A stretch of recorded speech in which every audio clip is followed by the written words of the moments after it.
Waking up with food poisoning wasn't part of the plan, but neither was riding to Vietnam's largest dam and ending this adventure with one final push back to Hanoi.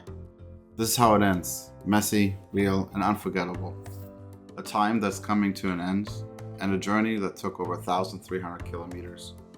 Let's recap together as we make our way back to Hanoi. Welcome back to episode 8 of the adventure series in northern Vietnam. I'm now actually in Hanoi, and this was going to be a shorter episode. I got really sick and ended up with food poisoning halfway through the last leg of this trip. So we find ourselves picking up in the Hippie home in the area in Moc Choi, and then driving to Hòa Bình, which is the largest dam in Vietnam, and then making our way to Hanoi. And Hòa Bình is where I got food poisoning, and unfortunately I've been sick for like 48 hours and I'm finally better. I'm actually also flying home today, and so this was a whole entire process. But thank you so much for the support this far. So lean back, enjoy this last episode as we reflect on an epic journey throughout Vietnam. We are picking our story back up as we are riding into the night to the Hippie home, and it can only be described as a quick fever dream. We had some great Korean barbecue, we made some locals, and stayed at the place where Instagram real dreams are made of. Well, the weather started to take a turn, and it rained throughout the night into the next day. Done over here in this Moc Chau area and the Hippie home. It's been raining quite a bit, so we waited it out as much as we could, but there wasn't much left on the timetable here, as well as the weather. So it's been raining pretty good. Sean ready to roll. All right, Sean is wearing a cool rain poncho. We got full gas, just refilled. Pushed the bikes a little bit today, on the gas thing. I don't think we have gone this long without refueling our bikes. But all good. So I think we're ready to roll today. So plan today is go to Hòa Bình. Hòa Bình is a town that is approximately 115 kilometers south towards Hanoi, and we're stopping there to rest and stay there for one night. And then we're having one last leg tomorrow, which is 80 kilometers. We could have probably done it in one day, but we wanted to take it easy. Taking it easy was a mantra I kept during this journey, along with it's a marathon, not a sprint. Doing long days of driving and navigating the terrain can take its toll. Little did I know what that really means until later that day, but that's to come.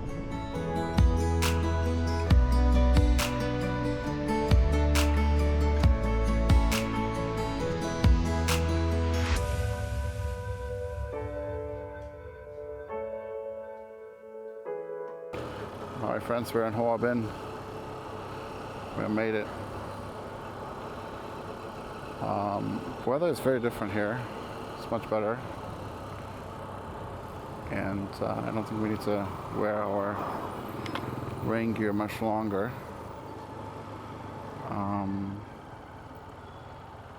But yeah, so we're in Hòa Bình trying to get to the the dam. Which seems to be a little bit of a mission because there's a lot of construction going on, and the Google Maps thing is not really true or holding accurate. So I'm trying to go through an alternative spot to just kind of take a look from there, and then we'll go to the hotel at that point. But the weather here is clearer and clearing up, which is really nice. So hopefully we can just take off some of our ridiculous layers we're wearing. See, I say that, and then it starts raining again. It's like, we can't make up our own minds here.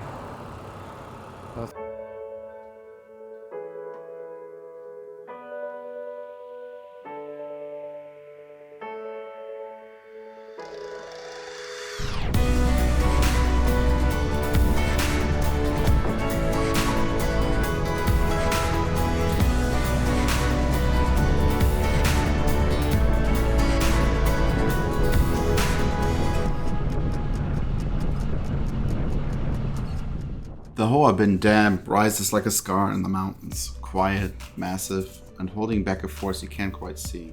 It's been Vietnam's largest hydraulic electric plant that built over 15 years with help of the Soviets. A monument to an emission and power. But for all its weight in history, it wasn't the dam that left a mark. It was a few smiling strangers waving me over and handing me my phone. And just like that, a sweaty foreigner on a motorbike became once again the local celebrity. It's only a few photos, but those moments stick.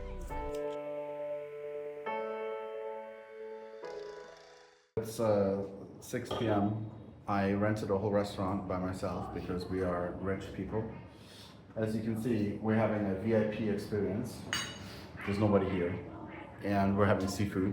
So we're trying to try some seafood dishes here in Hòa Bình and just let the evening progress. The empty restaurant should have been a hint that we did not take. Good morning, guys, from Hòa Bình. Last night was rough. I ended up getting food poisoning, and so I'm pretty out of it, to be honest. I had a I don't know what it was, but we went to this restaurant that had seafood, and that's where the story ends. It was pretty good food, and it was nice, but I don't know what happened. I'm the only one who got it. Sean didn't get any. He's fine. But we still have to drive back today from Hòa Bình to Hanoi, and 2.5 hour drive, so it shouldn't be too bad. However, throwing up and having diarrhea, real life, it's not really great. So I took some meds, and hopefully I can make it to the next hotel. But it is definitely not the experience I want to end my trip on. We are almost done with our trip, as we are departing tomorrow, and then we're going back to the US. So let's see where the end of the road takes us today. Feeling quite nauseous, we made our way back to Hanoi in the beating heat of the day.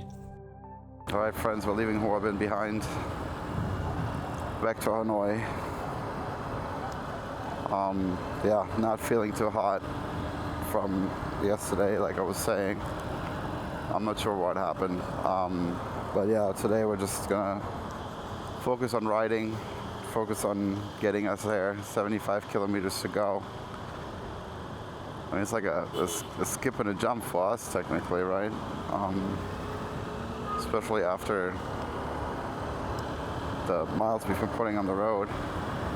So I think when everything is said and done, we've done 1,300 kilometers, which is amazing. It's a lot. So hopefully we'll be there in no time. Unbelievable, these people did. They own the road. But that's Vietnam, and today is not going to be any different. So anyway, we'll report from the road or Hanoi once we get closer to it.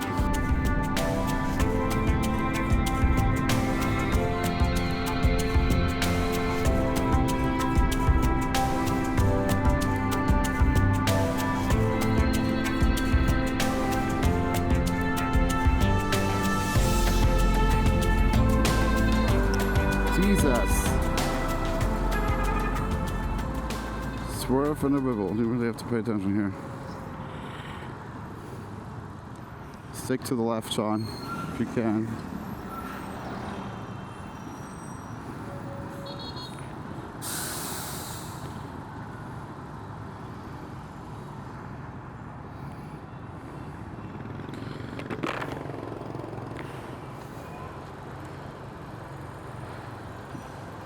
That black car almost took me out.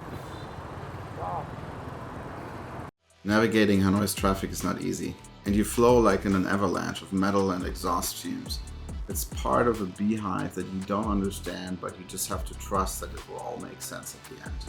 Not to mention the many unmarked one-way streets that are not really easy to navigate, and Google Maps at one point pretty much told me to just give up. But the traffic here in Hanoi is something else, and it is not unlike anything else I've seen in the world. You just really have to trust everyone around you to take care and be cautious to not hit anything or anyone. But eventually you get the hang of it, and you just flow with the traffic like everyone else.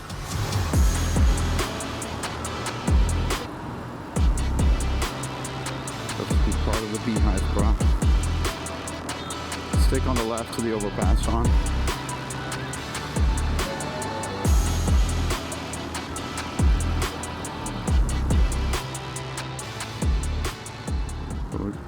This is like also the cafe street where everybody gets their picture taken and stuff. Instagramming left and right. No, it's okay. We just gotta go left here. We'll stick ourselves to the left.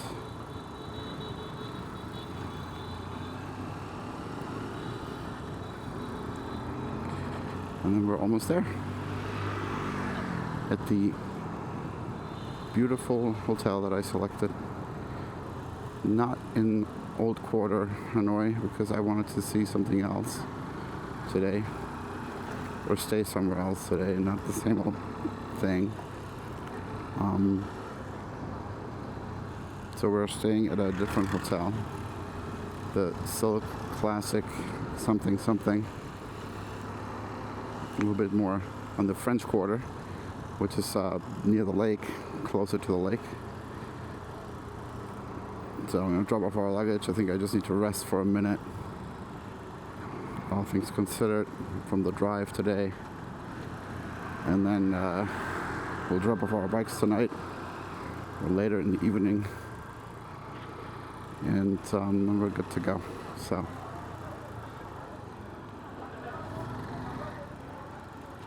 Is this a one-way street? This is a one-way street.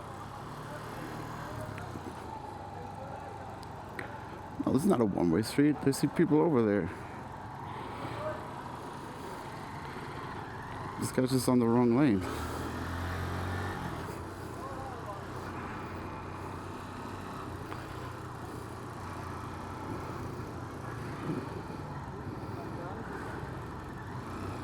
Clutch control times 5 here.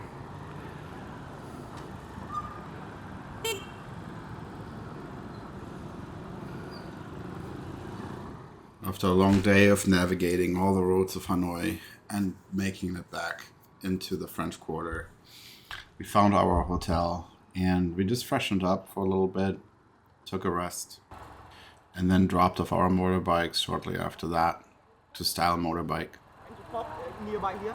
Yeah. And I'll stop you for like a Sounds good, thank you. I got one more motorbike coming. It's 2, yeah. Bittersweet, the end of a chapter. We're dropping off our bikes.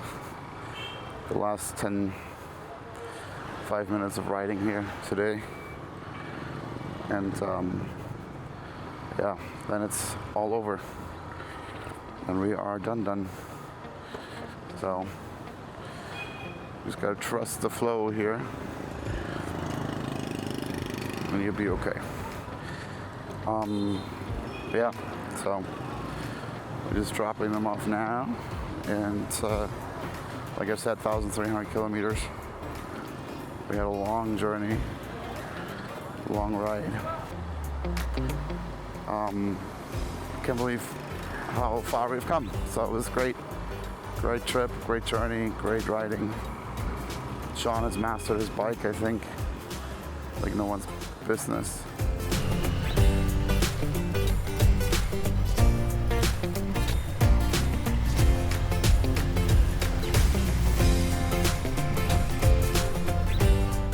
With just a few meters left, the weight of it all started to settle in.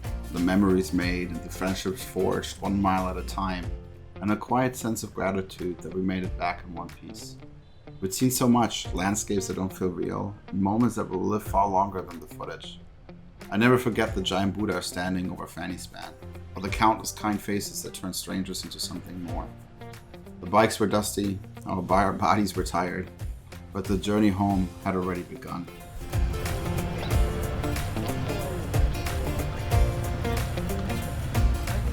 Everyone knows if you're crossing this bridge, that means you're leaving Hanoi, or you're just coming. But we made our way to Taipei first.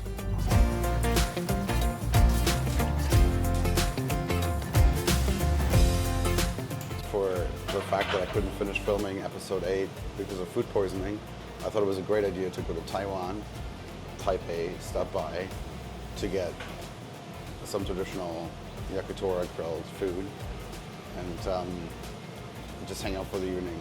I'm just kidding, we're here on a layover, so we're just having some food here in a minute and can't wait to see what comes out. The food was unbelievable. Honestly, we could have stayed there all night, but all good things must come to an end eventually. And Taipei is a trip on its own, for sure. We took the train back to the airport and we were heading out.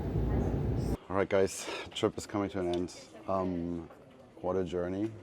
After 1,300 kilometers, over 10 hotels, and probably countless memories made, I'm happy to say we're going home. So thank you so much for watching.